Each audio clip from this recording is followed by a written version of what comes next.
Hey guys, my name is Dylan with the anime summary. One night, Seika, Ifa, and Amu are at their opening ceremony as sophomores, complimenting each other on passing all of their classes. Seika recalls that there have been 0 demon attacks since the incident, also having wards up around the entire school, knowing that no assassins have infiltrated the school. The vice principal comes up to Seika and tells them that he and Ifa are to head to the principal's office tomorrow in the afternoon and leaves. Seika has a bad feeling about the whole ordeal being called to the principal's office. The next day, in the afternoon, Seika and Ifa are walking to the principal's office, both realizing that they have never actually met the principal beforehand.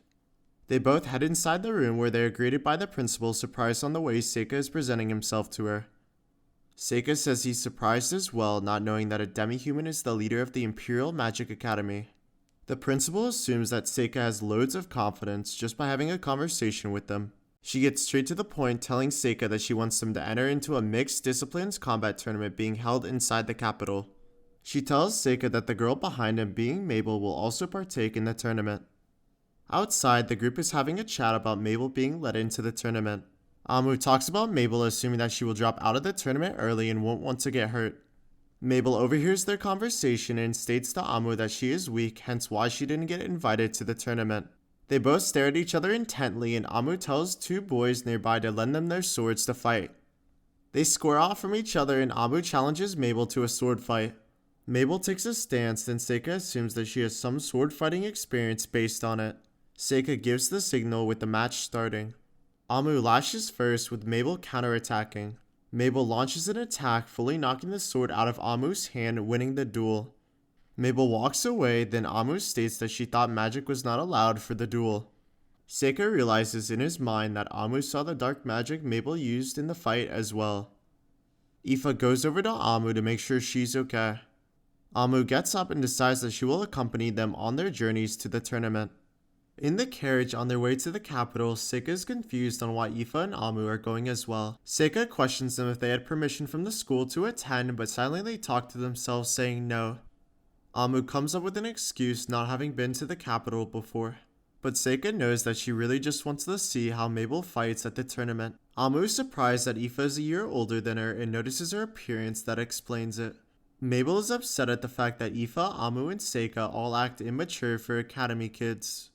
The carriage takes their way on the road path to the capital. The group arrives inside the capital with Seika feeling carriage sick after the ride. Seika asks to know where Mabel is, but they realize that she has already left them. The group heads to the front of the Coliseum on the board to see who Seika will be matching up against first. Also, they come to the conclusion that if he and Mabel win all of their matches, will face off against each other in the semi-finals. Ifa asks Amu if she noticed any crazy adventurers partaking in the tournament, but after looking says that she doesn't see any famous adventurers partaking. The announcer announces to everyone in the arena that the tournament will now begin, also informing them that the rules will be changed this year, allowing magic in the fights, with the loser either being unable to continue the fight or knocked out of the arena. Seika gets ready for his match to start in the tunnel, observing his amulet. The announcer introduces Seika to the crowd, along with his opponent being the Mad Dog Speedstar from the Mercenary Band. Mad Dog gets excited at the fact that he's facing Seika, being a noble in the first round, despising them. Seika tells Mad Dog that his head hurts and will end the fight quickly. The announcer begins the match with Mad Dog instantly lunging his sword into Seika. Seika uses his doll to flank behind Mad Dog, then uses wind magic to knock him out of the stadium. Seika wins his first round of the tournament, with Amu and Ifa ecstatic from the outcome of the match. After the match, Seika joins Amu and Ifa in the stands to watch more matches from the tournament. The announcer informs the people that the first contestant is Bellem from the Sage Fort Academy, famous for his success as a water mage. His opponent being Kyle, a guard from the Merchants Association. The fight starts with Bellem not being able to move at all, Seika noticing the fear in his eyes. Kyle walks up closer to Bellem, lunging the sword and winning the match. The crowd cheers like crazy, happy to see such a fierce competitor like Kyle. Seika uses his paper dolls to scout Kyle, but notices that he has no expressions from the last fight, having experience in battle. Seika knows that from the fight, Kyle possesses the evil eye. The first match of the second round for the tournament begins with Seika going against Labanair, the puppeteer. The lady emerges from her golem and states that the golem she made is specialized for anti-magic fighting. The battle starts with the golem approaching Seika. Seika summons his weasel to easily take out the golem into pieces. Seika walks over to Labonaire, asking her politely to surrender. She surrenders, with Seika winning his second round duel. In the tunnel, Seika is glad that the tournament staff didn't catch on to him using his summoning powers, or else would have been disqualified for sure. He takes a seat next to Aoife and Amu to watch more fights while waiting for the third round. Later that night, after the second round matches come to an end, a guy launches a fake bird into the sky that has information. Seika appears, telling the guy that he knows he's been sending messages for a while now early in the mornings. Seika questions the man on what the messages were in the pigeon, but he ignores him and says he's off to work. When walking past Seika, the man pulls out a knife and charges at Seika. Seika uses Phase of Wood to lock the man up for questioning. The man says he's not giving any details on what he's doing, and Seika summons Satori to read his mind. Seika starts the question with Satori beside him and demands to know who he reports to. Satori tells Seika that he reports to Bull Bofus of the Slaughter Baron. Seika then questions the man on who his boss is, with Satori telling him that he doesn't know for sure. He asks one last question on who he thinks the hero is, with the reply being Mabel. Assuming that she is the hero because of her birth that matches the prophecy, also having 2 spies that went into the academy that disappeared. Seika thanks the man for the information and removes the wood binding him. The next day, after Seika wins his third match, he takes a seat to watch the other semifinals match between Reynos, a magical knight who can use all 4 elements, and Kyle, the evil eye. The match begins with Reynos using light magic to protect himself against Kyle's evil eye. Kyle ignores him and just starts walking up towards him slowly. Reynos tries loads of magic to try and stop Kyle, but none of them have an effect. Seika knows that the only reason Kyle isn't being affected by any of Reynos' attacks is because he's using gravity magic. Reynos creates a pack of golem monsters to try and stop Kyle, but everything is taken out by his dark shadow magic.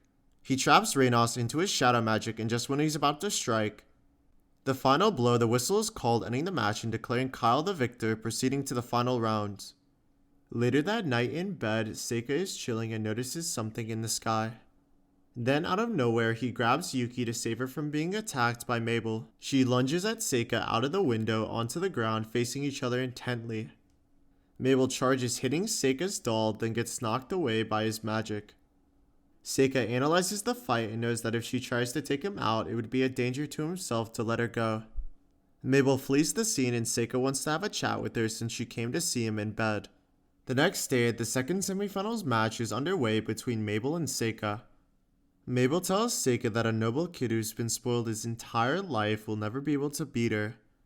The match begins with Mabel smashing the ground, launching Seika into the air. Seika teleports out of harm's way onto the ground. Seika uses Phase of Woods to bind Mabel with vines, but she breaks the vines easily. He then puts a paper doll onto Mabel's sword, making it useless for the rest of the fight, using more binds to tie her up. He puts the sword next to her with the whistle blowing, and Seika being declared the winner, moving on to the final round against Kyle. The final match between Kyle and Seika is underway. Seika uses red smoke to cover himself against Kyle's evil eye. He sees that the smoke wasn't enough to throw Kyle off and tries using magic, but it has no effect on him. He then has no choice and summons a Minotaur to knock Kyle onto the ground. While passed out, he notices a spell seal on Kyle's body, then puts a barrier to negate the effects.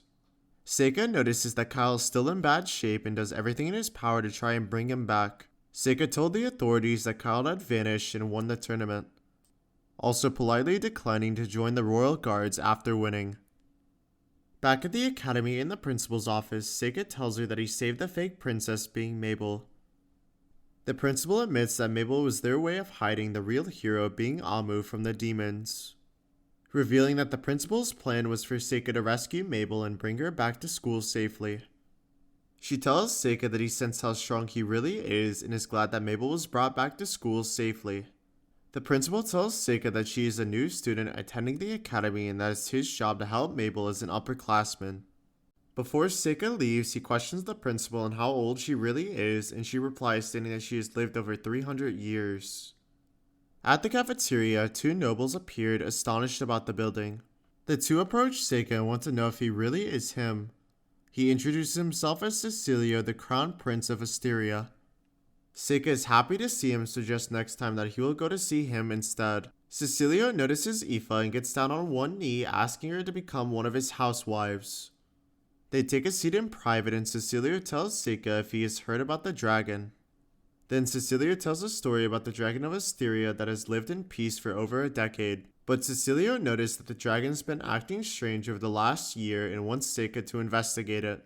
Cecilio leaves with Seika and him exchanging goodbyes and departing on their separate ways. After 2 days, Aoife and Seika leave the school with the prince and his escorts back to his home country. Inside the carriage, Seika feels sick but tells Aoife that it was way worth it to go to another country. Aoife questions Seika if they will be able to ride the dragon, but Seika reassures her that it will only happen in fairy tales. Aoife says that Prince Cecilio invited him to his carriage on the ride, which makes Seika feel uneasy all about it. 9 days have passed and they have finally arrived in the capital of Astria. Once outside, Aoife and Seika take a moment and notice how beautiful the area is. While heading inside the capital, the dragon flies around it, with Cecilio telling Seika that the dragon's been acting strange lately. It charges towards them with the magician summoning a lava tiger. The lava tiger scares away the dragon but looks towards Aoife to attack her. Seika sees her in danger and uses earth magic to stop the lava tiger in its tracks. The magician gets control over his lava tiger, returning him back into his book. The man introduces himself as Zacht and informs Cecilio that the dragon has started attacking people. Cecilio tells Seika that Zacht and his group are merchants who have come to defeat the dragon. Then Seika questions him on why he hired merchants in the first place. Then Seika and Zacht get into an argument, provoking each other. Then Cecilio breaks them up. Then Zacht leaves, telling his men to depart from the scene. The following night, Seika is studying in his room when Aoife knocks on his door and tells him that Cecilio is calling for her late at night. Seika offers Aoife to spend the night in his room, insisting that he will let her sleep on the bed alone. Aoife ignores this and insists that they sleep together, being that the bed is big enough for 2 people. In bed, Seika wants to know if Aoife will plan on joining Cecilio as one of his wives, but she rejects the request. Aoife in tears apologizes about yesterday being a burden to him. Seika reassures her that it would be an honor to become one of the prince's wives and eventually will need to create her own path in life. They both say goodnight, but Aoife is still in tears for Seika not liking her back. The next day, Seika tells the prince that he will be climbing the mountain where the dragon dwells. Before leaving the town, he says goodbye to Aoife and makes his way out of the town. Back at the castle, the noble lady that was with Cecilio orders Aoife to join Cecilio as one of his wives, saying that Seika is an absolute monster deep down inside. If you guys like what you saw, be sure to subscribe, like the video, and we'll see you in the next video. Hope you guys have a great day. Peace.